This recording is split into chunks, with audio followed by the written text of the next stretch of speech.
আল্লাহ রাব্বে কায়নাত সর্বপ্রথম যে আয়াতটি অবতীর্ণ করেছেন গারে হেরার ভিতরে আমার নবী মুস্তাফার উপরে জিবরিল ফেরেশতার দ্বারাই, সেই আয়াতটি হচ্ছে ইকরা। এই ইকরা শব্দের অর্থই হচ্ছে পাঠ করো, পড়ো। তার মানে আল্লাহ তাআলা প্রথম এই পড়া সম্পর্কিত আয়াত অবতীর্ণ করে পড়ার যে কত গুরুত্ব, পড়ার যে একটা আহমিয়ত, শিক্ষার যে একটা মূল্য, সেটাই মানব সম্প্রদায়কে আল্লাহ তাআলা নিজের ভাষায় বুঝিয়েছেন। কোরআন শরীফের অন্যত্রে আল্লাহ তাআলা বলেন, ফাসআলু আহলা যিকরি ইন কুনতুম লা তা'লামুন। জ্ঞান সংগ্রহ করো, বিদ্যা অর্জন করো বিদ্বান ব্যক্তিদের কাছ থেকে, যদি তুমি বিদ্যাহীন হও।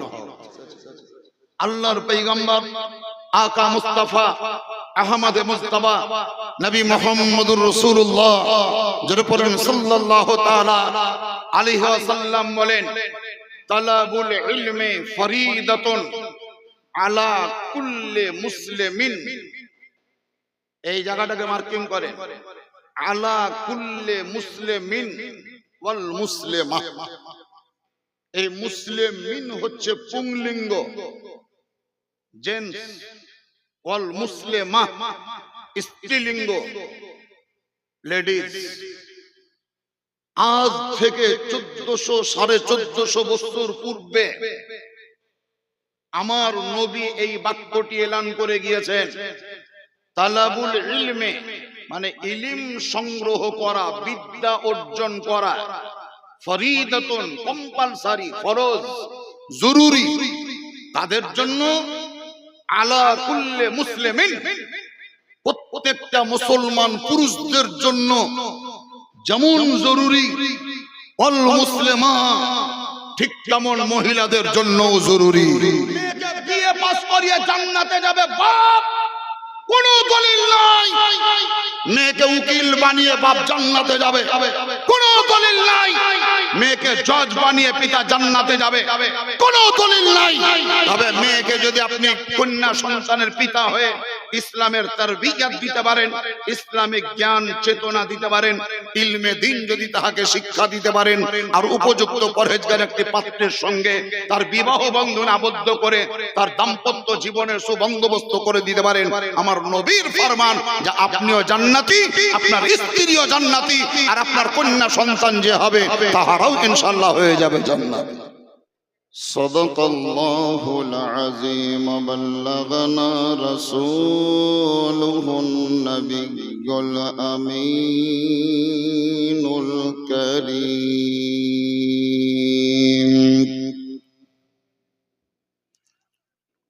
ওয়া নাহনু আলা যালিকা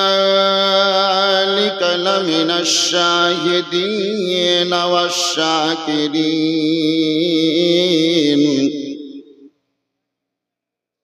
والحمد لله رب العالمين. بعده في شان حبيبه الكريم،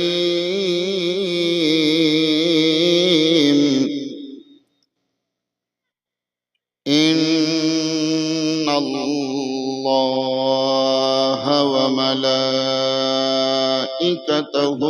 يصلون على النبي، يا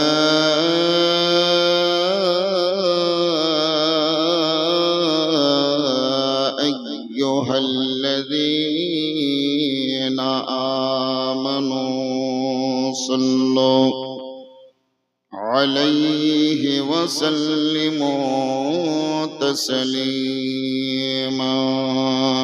يا اللهم صل على سيدنا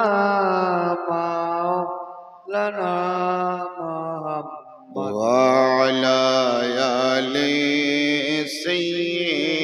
مولانا محمد আমরা মাটি ও পাটির ডাকে যত সাড়া দিই, আল্লাহ এবং আল্লাহর রসুলের ডাকে অত স্বতঃস্ফূর্ত ভাবে সাড়া দিতে পারি না। কিন্তু কোরআন শরীফের মধ্যে লেখা আছে, কোন ব্যক্তি যদি নামাজের ভিতরেও থাকে, মানে নামাজ চলাকালীন যদি আল্লাহ এবং আল্লাহর রসুলের তরফ থেকে ডাক আসে, তো নবীর ডাকে সাড়া দিতে হবে। এটা হচ্ছে শরীয়তের আইন বা শরীয়তের রুলস, শরীয়তের নিয়ম বিধান কানুন। যাই হোক, আপনারা যিনারা এসছেন, স্টেজে অনেক ওলামাই কেরামগণ আছেন। আমার বাম প্রান্তে যিনি স্টেজের ধারক ও বাহক, পরিচালক, সঞ্চালক, হযরতুল আল্লাম জনাব মাওলানা আসাদুল্লাহ কালিমি সাহেব, যিনি গৌরবঙ্গের কলেজের একজন লেকচারার, প্রফেসর এবং তিনি একজন দক্ষ, যোগ্য, বিজ্ঞ আলিমে দ্বীন। যিনারা স্টেজে বসে আছেন তিনারাও কেউ কম নন, সকলেই নিজের নিজের স্টেজে পারদর্শিতার অধিকারী। আমি স্টেজের উপরে চেয়ারে বসে বক্তব্য রাখছি বলে আমাকে খুব বেশি শিক্ষিত ভাববেন না। আমার চাইতে অনেক শিক্ষিত ওলামায়ে কেরামগণ স্টেজে আরোহণ করছেন। যাই হোক, আমি মুর্শিদাবাদ থেকে এসেছি। দেখতে পাচ্ছেন ডান প্রান্তে একটা বিল্ডিং নবনির্মিত, নতুন, নবজাত, মানে নতুন তৈরি হয়েছে। ইট দিয়ে, বালি দিয়ে, সিমেন্ট দিয়ে, রড দিয়ে একটা ঘর তৈরি হয়েছে। ফেস্টুন টাঙা আছে, হ্যান্ডবিলে দেখেছেন মাদ্রাসা আমিনিয়া লিল বানাত। এর ইংরেজি হচ্ছে ফর গার্লস, বাংলা ভাষায় বলা হয় মেয়েদের জন্য। বানাত শব্দের অর্থ হচ্ছে গার্লস বা মেয়ে, বালিকা। এখানে শুধুমাত্র মেয়েরাই লেখাপড়া করবে। কোন লেখাপড়া করবে? যে লেখাপড়ার জরুরি, যেটা কম্বিনেশন সাবজেক্ট, কম্পালসারি, কোরআন এবং হাদিস থেকে প্রমাণিত। আল্লাহ রাব্বে কায়নাত সর্বপ্রথম যে আয়াতটি অবতীর্ণ করেছেন গারে হেরার ভিতরে আমার নবী মুস্তাফার উপরে জিবরিল ফেরেশতার দ্বারাই, সেই আয়াতটি হচ্ছে ইকরা। এই ইকরা শব্দের অর্থই হচ্ছে পাঠ করো, পড়ো। তার মানে আল্লাহ তাআলা প্রথম এই পড়া সম্পর্কিত আয়াত অবতীর্ণ করে পড়ার যে কত গুরুত্ব, পড়ার যে একটা আহমিয়ত, শিক্ষার যে একটা মূল্য, সেটাই মানব সম্প্রদায়কে আল্লাহ তাআলা নিজের ভাষায় বুঝিয়েছেন। কোরআন শরীফের অন্যত্র আল্লাহ তাআলা বলেন, ফাসআলু আহলা যিকরি ইন কুনতুম লা তা'লামুন। জ্ঞান সংগ্রহ করো, বিদ্যা অর্জন করো বিদ্বান ব্যক্তিদের কাছ থেকে, যদি তুমি বিদ্যাহীন হও। যদি তোমার মধ্যে ইলম না থাকে, তাহলে ইলম সংগ্রহ করো আলেমদের কাছ থেকে। কোরআন শরীফের অন্যত্রে লেখা আছে, আল্লাহ তাআলা বলেন যে শিক্ষিত ব্যক্তিরা বা আলিম সম্প্রদায় কোনদিনই গায়ের আলিমের মতো নয়, গায়ের আলিম আলিমদের মতো নয়। আলিম যারা হবে, বিদ্বান যারা হবে, শিক্ষিত যারা হবে, শিক্ষা সম্পর্কে যদি বলেন, তাহলে নবী পাক আকা মুস্তাফা বলেন, আল ইলমু হুয়া নূর। বিদ্যা হচ্ছে একটি জ্যোতি, বিদ্যা হচ্ছে একটি রোশনি, বিদ্যা হচ্ছে একটি লাইট, বিদ্যা হচ্ছে একটি আলো। এই যে লাইট গুলা জ্বলছে, হ্যালোজিন, তারপর আপনার ওইটাকে কি বলছে, রড, এগুলা জ্বলছে যার জন্য এখানে যে অন্ধকার ছিল সেই অন্ধকার দূরীভূত হয়েছে। আলোর যে একটা পাওয়ার, আলো যে একটা স্পিরিট, ক্ষমতা সম্পন্ন শক্তি, যার বাদাউলাতে অন্ধকার দূরীভূত হতে বাধ্য হয়েছে। আপনার আমার ভিতরে যদি ইলম থাকে, শিক্ষা থাকে, বিদ্যা থাকে, আপনার অন্তরে নূরের প্রদীপ জ্বলবে, লাইট জ্বলবে।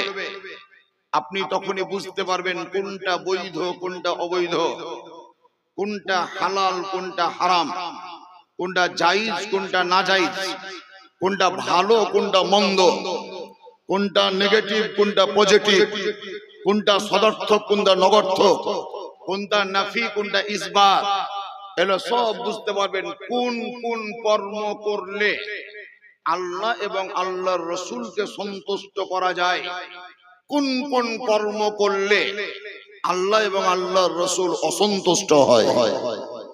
এটা পাবেন কার দ্বারাই? বিদ্যার দ্বারাই।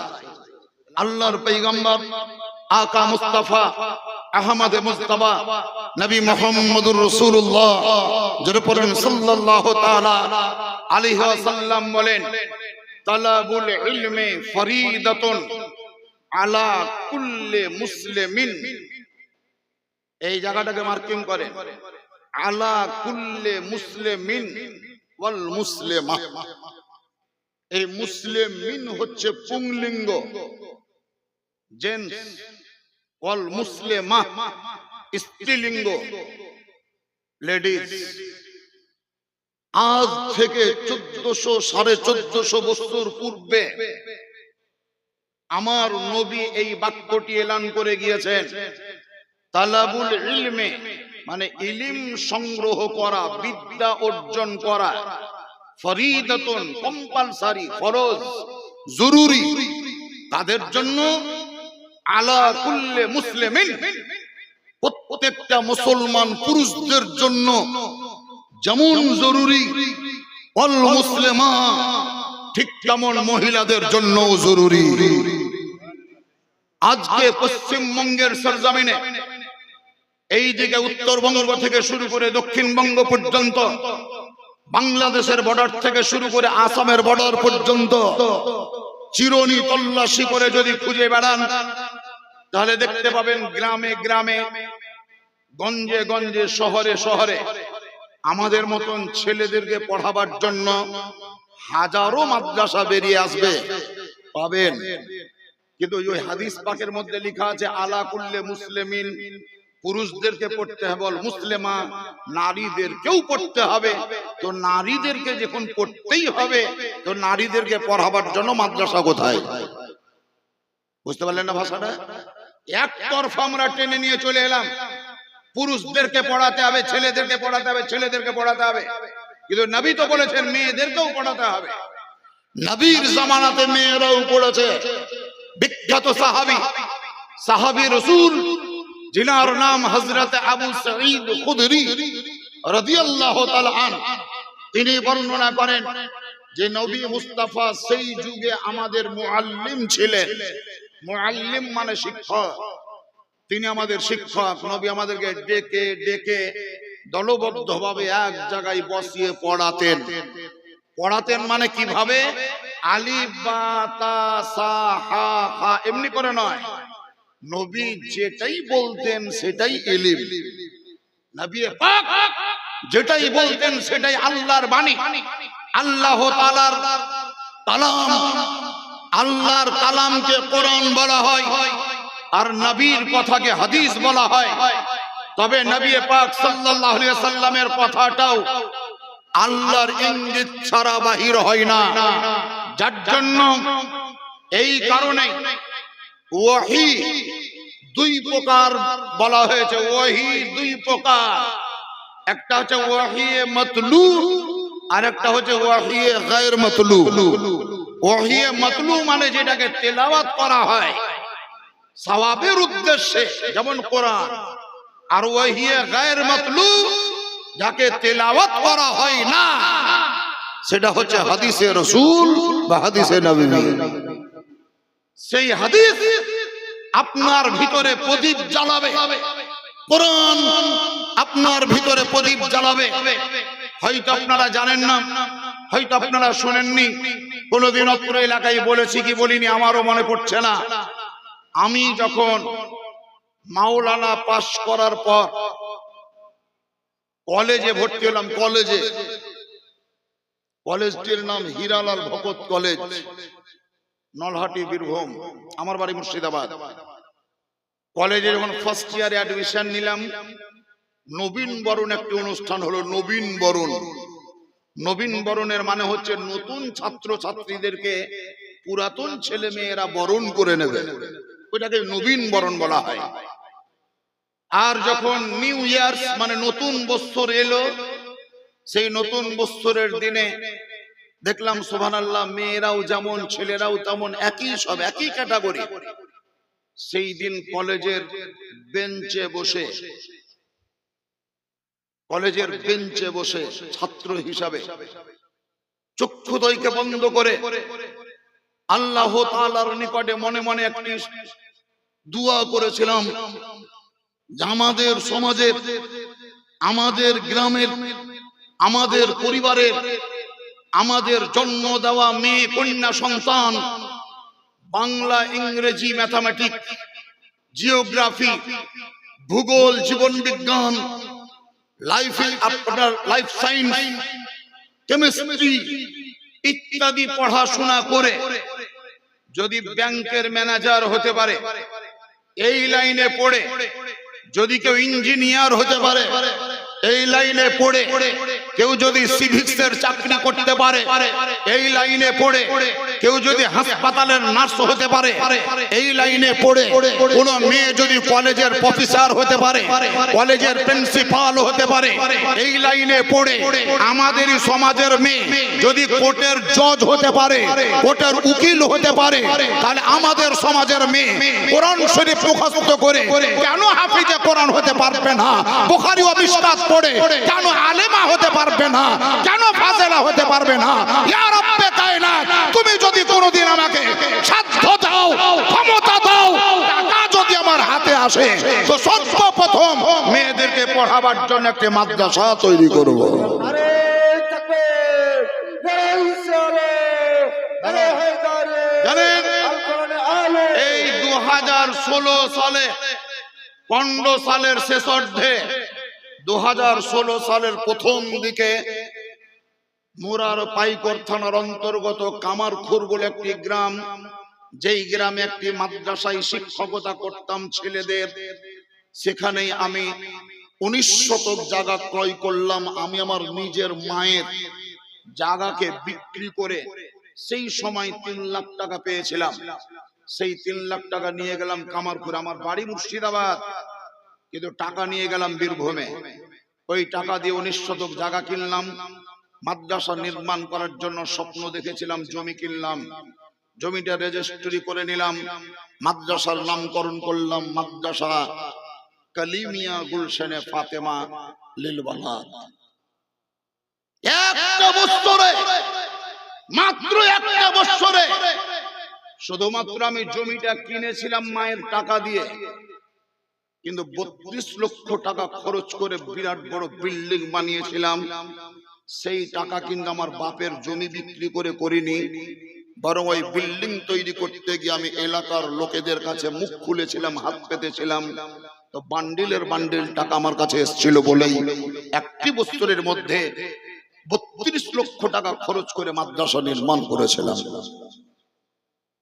যাই হোক, ওখানটা বিদেশ আমার জন্য, আজ নয়তো কাল, কাল নয়তো পরশু, কোনোদিন না কোনোদিন আমাকে ছেড়ে চলে আসতেই হবে।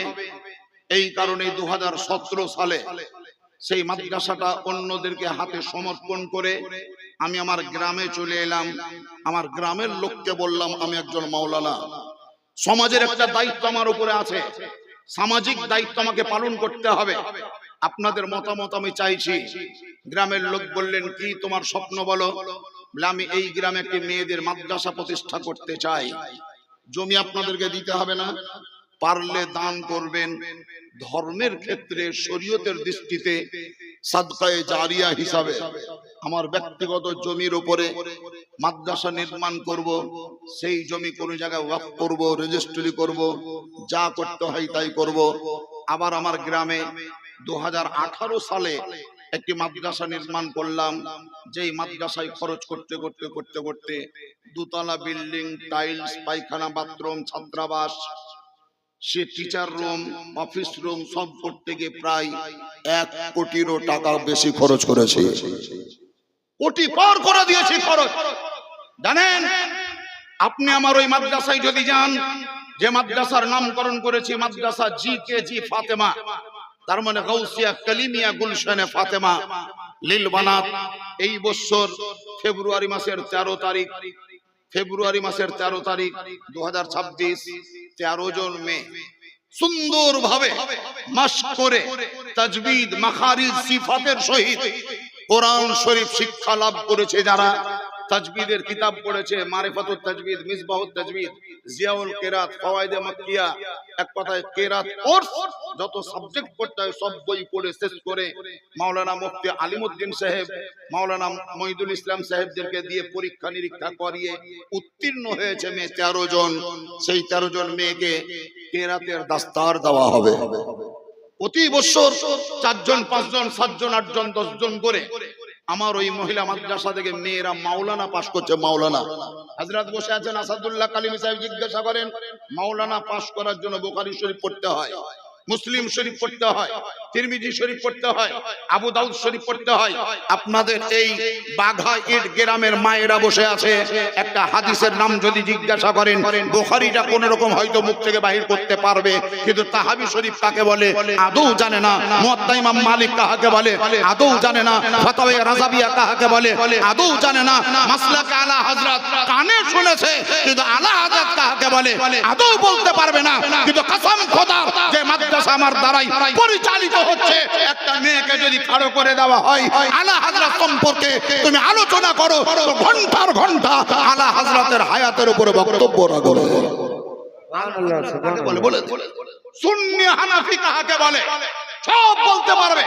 মাসলাকে আলা হযরত মানে কি বলে দিতে পারবে। সর্বপ্রথম তাফসীরের মুফাসসির যিনি, তার নাম কি? সর্বপ্রথম মুহাদ্দিস যিনি, তার নাম কি? ইমামে বুখারী মুহাম্মদ বিন ইসমাইল।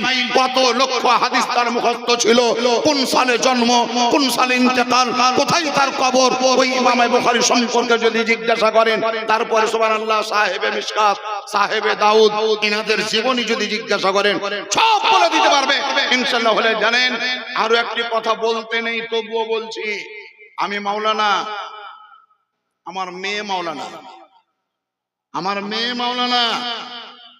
আমি শুধু মাওলানা হয়ে ছেড়ে দিয়েছি তা নয়, আমার মেয়ে যখন ক্লাস 9-এ পড়তে গেল, 9 পাস করলো, 10-এ অ্যাডমিশন করাবো, মেয়ে আমার নিকটে এসে আবেদন করলো, আব্বা স্কুল আমি পড়বো না। কেন?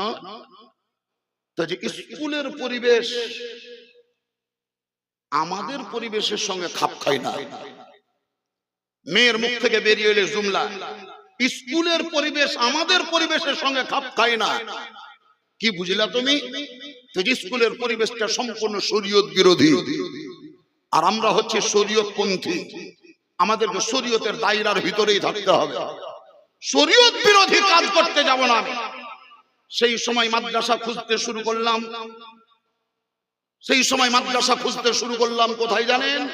খুঁজতে মাদ্রাসা খুঁজে বার করলাম পূর্ণিয়া। এই যে ডালখোলা পেরিয়ে পূর্ণিয়া, তখন আমি মাদ্রাসা নির্মাণ করতে পারিনি। পূর্ণিয়াতে মেয়েকে ভর্তি করিয়েছিলাম। সেই পূর্ণিয়াতে মেয়ে পড়ে কিষানগঞ্জে পড়লো, মুফতি মতিউর রহমান সাহেবের মাদ্রাসা শ্যামপুর, সেখানেও আমার মাদ্রাসা, সেই আমার মেয়ে পড়াশোনা করে যাই হোক মাওলানা পাশ করে যে মাদ্রাসা আমি এখন চালাচ্ছি, সেই মাদ্রাসার বর্তমানে আমার মেয়ে রানিং শিক্ষিকা। আমি যেমন বক্তব্য রাখছি, কোরআন এবং হাদিস দিয়ে আপনাদেরকে বুঝাবো, আমার মেয়েটাকেও যদি পর্দাযুক্ত জায়গায় বিনা হর্নে একটা বক্স নিয়ে মেয়েদেরকে বসিয়ে দেন, তো 2-4 ঘন্টা বক্তব্য রাখতে পারবে, কোনো অসুবিধা নেই, কোরআন থেকে হাদিস থেকে।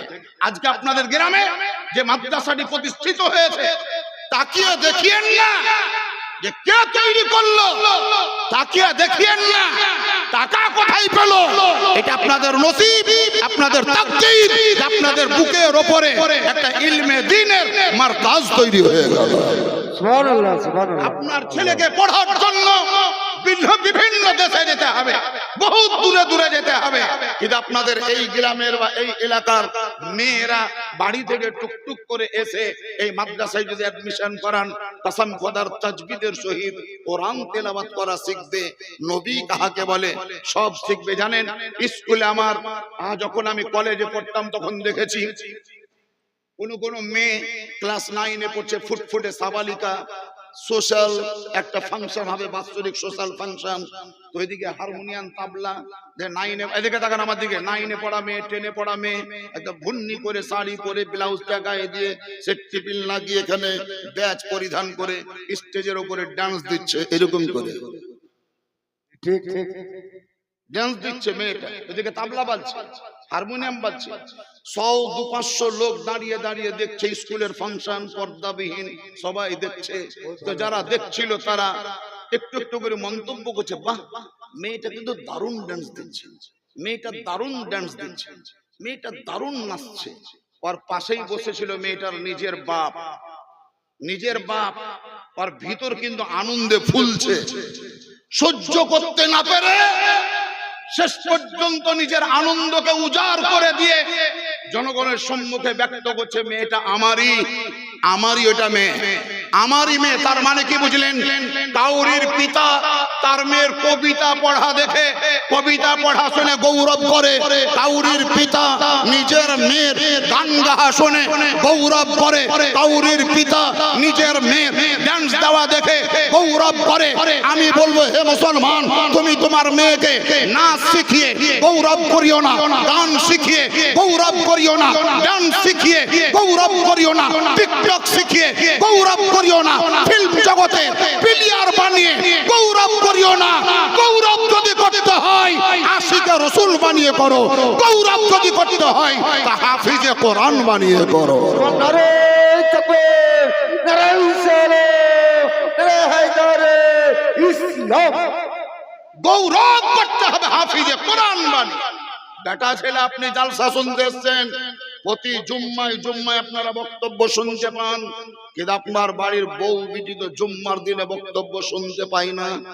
সেই মেয়েটাকে আপনি শিক্ষা দেননি ইসলামের, যার জন্য যারা মেয়ের বাপ তাহাদেরকে পাকড়াও করা হবে হাসরের প্রান্তরে।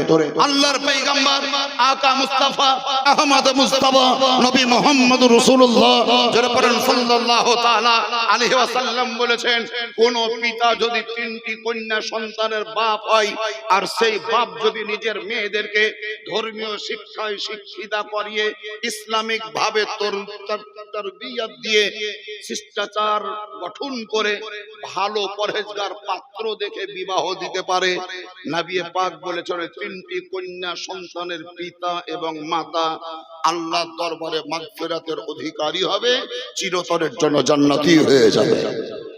মেয়েকে বিয়ে পাস করিয়ে জান্নাতে যাবে বাপ, কোনো দলিল নাই। মেয়েকে উকিল বানিয়ে বাপ জান্নাতে যাবে, কোনো দলিল নাই। মেয়েকে জজ বানিয়ে পিতা জান্নাতে যাবে, কোনো দলিল নাই। তবে মেয়েকে যদি আপনি কন্যা সন্তানের পিতা হয়ে ইসলামের তারবিয়ত দিতে পারেন, ইসলামিক জ্ঞান চেতনা দিতে পারেন, ইলমে দ্বীন যদি তাহাকে শিক্ষা দিতে পারেন, আর উপযুক্ত পরহেজগার একটি পাত্রের সঙ্গে তার বিবাহ বন্ধনে আবদ্ধ করে তার দাম্পত্য জীবনের সুবন্দোবস্ত করে দিতে পারেন, আমার নবীর ফরমান যে আপনিও জান্নাতি, আপনার স্ত্রীও জান্নাতি, আর আপনার কন্যা সন্তান যে হবে তাহারাও ইনশাআল্লাহ হয়ে যাবে জান্নাতি। সুবহানাল্লাহ। বাপ, আজকে আপনাদেরকে বহুত কথা শোনাবার নিয়ত আছে, এই মাদ্রাসাটা হয়েছে, এর জন্য আপনারা খুশি আছেন না নাই?